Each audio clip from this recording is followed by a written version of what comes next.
A momentous, perhaps ground-shifting election is now just days away. Thousands of Oklahomans have already voted. But if you haven't and are still undecided on some of the candidates and issues, OETA's Susan Caddo goes in-depth for analysis with political experts and party leaders. Thank you, Rich. Yes, we are just days away from Election Day in Oklahoma and across the nation. Early voting is underway.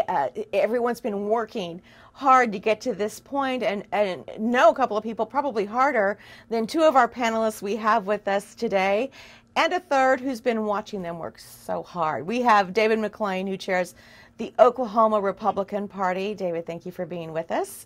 Thank you for having me. We have Alicia Andrews, who chairs the Oklahoma Democratic Party. Alicia, thank you so much for joining us today. Thank you for having me. I know you're busy. And then we have James Davenport, who is a professor of political science at Rose State College. James, thank you for joining us. Thank you. It's a pleasure to be here. Well, I know you guys are busy, but I want to talk about voter turnout. When we look at the early voting, I was just told there's a line a half a mile long at one of the polling places for early voting. What are you expecting as far as voter turnout? Let's start with James Davenport for that. What are you seeing this year?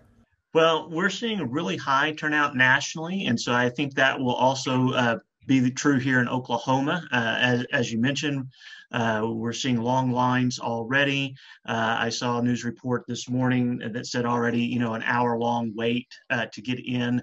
So I think you're going to see high turnout, especially that a lot of people are looking for ways other than showing up on election day to vote. So those that might not vote via mail may go ahead and take advantage of the early voting. So we may see a particularly high turnout in these days leading up to the polls, but we also may see even greater turnout than we saw in 2016 on election day too. So turnout is expected to be pretty high. I was say on actual election day, don't run out of those voting stickers. Right. People want those. Alicia, let's move to you as we look toward voting trends. Are you seeing any specific trends in this cycle for the presidential race and for other down ballot races in Oklahoma? Are younger people getting out and voting? What are you seeing? So I like that question. And we are seeing a difference in who's showing up. I've been pushing absentee ballot for the majority of this year, and absentee ballot is up 500% all over the state. 1/4 of that number is first-time voters. And so we have a lot of first-time voters, a lot of folks who are engaged in the process and who are excited this time. I spent all of yesterday coaching my friends from high school and junior high on how to fill out their ballot and how to make their cheat sheet so they could go stand in line today. David, what do you think this is? Why is there this high interest in this race this year? There was 4 years ago, but is it more now? I believe it is more now. I think there's much more at stake coming into this election. We're seeing in 2016, we've seen 21 uncontested races in the state of Oklahoma, Republican. In 2018, we've seen 20. And in 2020, we see out of the 126 state House and Senate races that are going right now, 71 of those uncontested Republican races. All right, let's talk about COVID. It still looms large over everything we do. Alicia, let's go back to you. Are you surprised at voter turnout in spite of the fact that everyone is worried about catching COVID from one another? I'm not surprised. And I think that COVID plays a big part into why people are showing up to vote, because COVID hasn't been managed not on a national level, nor has it been managed on a state level. And people are voting for change. They are voting because their life depends on it. We need a change. We need someone who's going to focus on making sure that we somehow survive this pandemic. So I'm not surprised. I think people are voting because they understand that we need the change. David, I'll let you answer to that quickly. What role is COVID playing this year? Well, I think COVID plays a significant role this year. And I do think that people have taken a much more open approach to absentee balloting. I think a lot of our elderly have taken a different approach to, instead of showing up at the polls, we'll be doing absentee balloting. I know we have seen an immense increase in absentee balloting. And like Alicia, we have pushed absentee balloting in a big way because of the COVID environment that we're in. James, what say you? What is the biggest motivator? Is it concerns over COVID and how it's been handled? Is it the presidential race? Is it, D, all of the above? What is it? Well, obviously, the presidential race is going to be driving the majority of traffic to the polls this year. It is always the race. Now, in Oklahoma, especially central Oklahoma in the 5th Congressional District, you have a highly competitive race here with recent polling showing a very, very tight race for that 5th District seat that currently Representative Horn holds. So in the central part of the state, in that 5th District, that too is going to be driving people, I think, to show up and vote in that race particularly. COVID, I think, more than simply driving people to vote, I think it's changing how people are voting, right? I think people are voting, taking advantage of the absentee balloting here in Oklahoma or the early balloting, trying to get in before large people are showing up at the polls on Tuesday.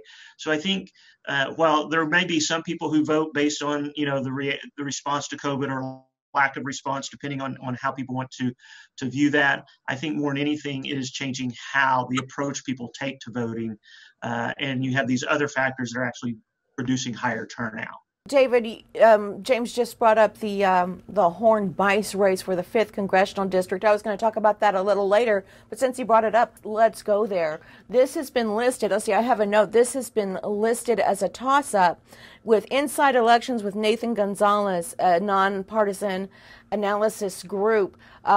Is this a tight race, and what are your predictions for this race? Well, I think it's a very tight race in CD5. There is no doubt about that.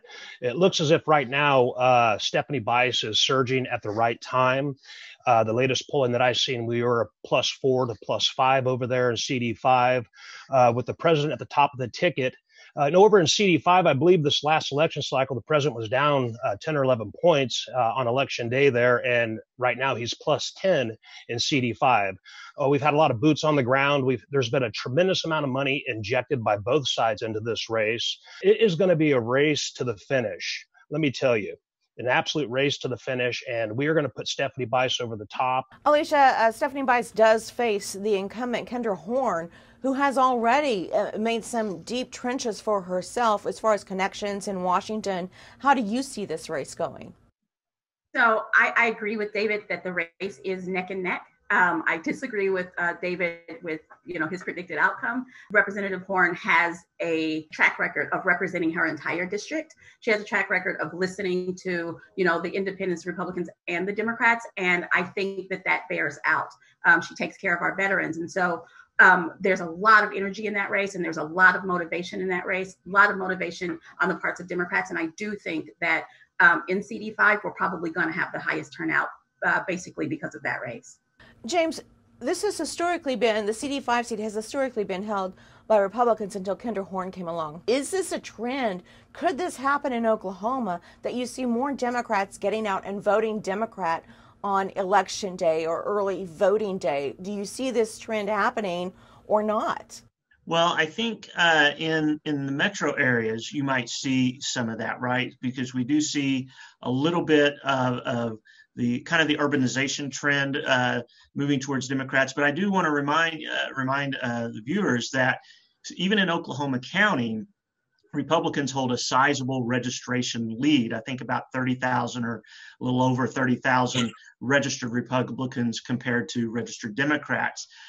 So that puts any Democrat in a little bit of a hole to start out with. Now, Representative Horn has some advantages. A, she's the incumbent. Incumbents always bring a great deal of advantages to it. B, she is an effective campaigner. She proved that in 2018 when she pulled off an upset that no one really was expecting her to pull off. And as you mentioned, she's made connections in Washington, D.C. She has some opportunities to hold this seat, but turnout being what it might be, even in Oklahoma County, if everybody turns out equally, that does put her at a slight disadvantage just based on registration. What she needs is some of those Republicans who might be pulling a lever for Donald Trump in the presidential race to also pull a lever for Kendra Horn. I don't know how tall of an order that is, but I do know that she has been working very hard, as has the Republican Stephanie Bice, and a lot of outside groups. I'm getting mail every single day from people who are not part of the two campaigns who want me to vote one way or the other. So there's no shortage of money and resources being put into this race. I think it's going to be perhaps the most interesting race we've had in the state in a long time, just because of the competitive nature of it. Let's go to the U.S. Senate real quick. The newcomer and Democrat Abby Broyles is challenging longtime incumbent Jim Inhofe, who's represented Oklahoma for about 26 years. I've heard some people saying nothing's impossible. Is this an impossible task that Abby Broyles has taken up? Alicia, I'll start with you. I agree. Nothing is impossible. And the fact of the fundraising surge that Ms. Broyles has enjoyed in the last quarter says that Oklahomans are ready for a change. And if the fundraising matches the turnout, and as we said already in CD5, there's going to be a high turnout, and Abby has been in the rural districts, and that's a place where voters are typically ignored, but she's been out bumping elbows and getting to know those voters. And I think that she has a choice. I think Oklahoma is ready for a change, and they're ready for someone who will actually represent the state. So, David, I'm going to pose this question to you because I know what your answer will be as to the outcome of this race. But let me ask you, weigh the importance of, people talk about term limits all the time on both sides. Weigh the importance of having a seasoned, connected congressional delegate holding a seat for Oklahoma versus a new perspective coming into that seat. You know, Senator Inhofe is a stalwart conservative, and he has a proven track record. The senator, you know, oversees the Arms and Services Committee. So our bases here in the state of Oklahoma, not one of them have closed down. What he's done for the VA has just been absolutely incredible since he's taken the committee chairmanship over there. Senator Inhofe has been consistent. He'll continue to be consistent. He's tough, he's consistent, and he's a true conservative. And the outcome of this election will be that Senator Inhofe will win his seat back. Alicia, I'm going to come back to you. What's the value of a new perspective? The value of a news perspective is Oklahomans actually get to have a say. Senator Inhofe is consistent. He is consistent in not listening to Oklahomans. He hasn't debated the last 3 people who challenged him because he feels like he doesn't have to. He's been consistent in embarrassing Oklahoma on the national stage. I mean, everyone knows him as the guy with the snowball. So he has been consistent. And the value of a new voice is that, you know, she's in touch. She believes in climate. She believes in diversifying what Oklahoma is known for. And I think that's Oklahoma's ready for that. All right, we only have a few minutes left. I wanted to touch on a couple of things. We'll see if we get to that second one. But first, are there any, people tend to forget about the state level races. Are there any state level races that Oklahomans need to watch out for? David, do you want to go first? Yeah, absolutely. I think we should watch out for Senator Dave Rader's race in Tulsa County. I think that's going to be a tight race over in Tulsa County, as well as Cheryl Baber, the nominee in Tulsa County. I think that's going to be a tight race there in Tulsa County as well. Over in the Oklahoma County side, we're really focusing heavily on our county commissioner seat, Brian Mond's seat, and several other county commissioner seats over in the Oklahoma County area. We feel that those are very, very important seats. And we're heavily focused on our sheriff's race, Tommy Johnson's race over there. And so that's our main focus there over there. Now, there are some other tight races, statewide races over there, but we really feel like with the down ballot pressure and the growth of the OK GOP, we will pull those out. All right, Alicia, how about you? Are there any races that you'd like Oklahomans, people who are voting, to take a careful look at? Absolutely. So I agree that State Senate District 35, which is Joanna Doss's district, is a tough one. It was vacated because of term limits. And so Joanna Dossett is an educator who has a heart for the state. Her brother is currently serving in the Senate. And so their family has a heart for the state. And I think that she's a good one to watch. We love Jack Rebus over in Muskogee. He's, he's an educator as well. He fights for Muskogee. He's born and raised over there in Congressional District 2. He knows Congressional District 2. I think that's a really interesting race that we need to keep our eye on. So yeah, those are the races that I think are important to watch. I'd like to mention one more race. Ben Janlou over at HD, I believe 93, is a race to watch. It's a 2-to-1 Democrat district, but I do believe there's a great opportunity for us Republicans to flip that seat in 93. I'll give you a word about that if you'd like, Alicia. Absolutely. And that's actually 97. 97, and, thank you. Certainly. Jason Lowe is the incumbent. He is well liked in his district. He is always working in his district. He's a known quantity, and he's lived in the district. He did not move into the district to run, and so I think that the district knows who he is, and he's going to keep that seat. Okay. James, we are going to get to this last question. I'm going to start with you on it. State question 805 centers around criminal justice reform. First of all, how do you see that? Can you tell us a little bit about that for the viewers who may not know? And how do you see it going? State question 805 would amend the Oklahoma Constitution and basically prevent state judges from considering prior nonviolent felony convictions in sentencing for convicted felons for crimes that they have recently been convicted with. And so they could not add additional time based on being convicted of a nonviolent felony prior to this conviction. Law enforcement tends to, and those supportive of law enforcement tend to be opposed to this measure, feeling that it would allow criminals back on the streets basically quicker. Those who think that we already have too many people in prison and would like to see that reduced tend to be supportive of it. So you see some of the same battle lines being drawn as you did over some of the criminal justice questions back in 2016, 2018. And I think it's going to be a tight one. I don't know. I'm not into predictions, so I wouldn't care to predict how it's going to be, but I think this is going to be a fairly tight vote as well, as we've talked about some of these congressional campaigns and whatnot. David, do you think it's going to be tight? You know, I do think it's going to be tight. I think 805, I know in the Republican Party, we have some Republicans who are for it and some Republicans who are against it. So I think what it's going to come down to is the educational process on this state question. My concern about this state question is our state constitution has been amended more times than any state constitution in the history of the world, is my understanding, or at least in the United States. So I always like to see reform come from the legislature. My concern with the state question being enshrined in the Constitution is that if there are any holes in the colander at the bottom, our legislator will not be able to go back and repair it.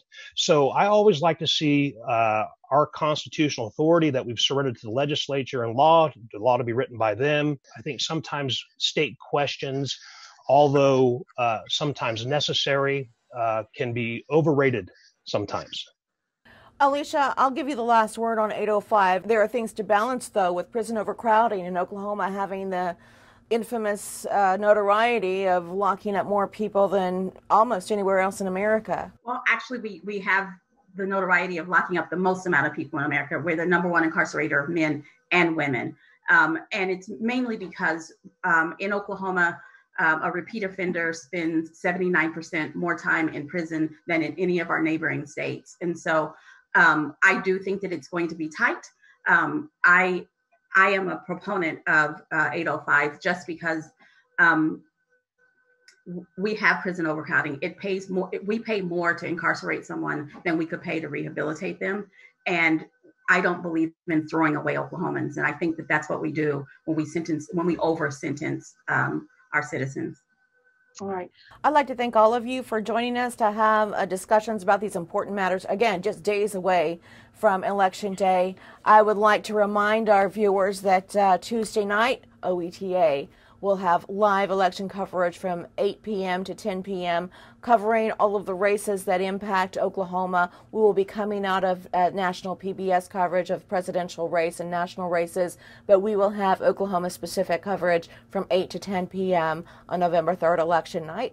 And I'm sure on behalf of everyone here, I'd like to encourage everyone to get out and vote, even if you have to wait in a long line.